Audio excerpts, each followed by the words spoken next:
Hello guys, welcome back to another video of Techavro. Hope you guys having a great day. In this video I'm gonna walk through how can you get files from iPhone to computer.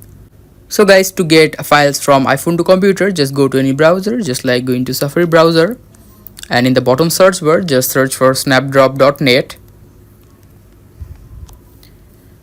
And after searching for it, here you can see the PC icon is here because you need to just go to your PC and you need to just go to snapdrop.net, and after that just click on this PC icon, and here you can see photo library, take photo or video or choose file. You need to just select the file, photo or video, just like choosing this file, just choosing this file again, and just click the top right open.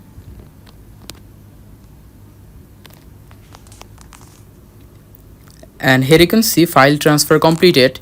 Now all you need to do is just go to your Windows and you need to just download it, and that's how you can get files from iPhone to computer.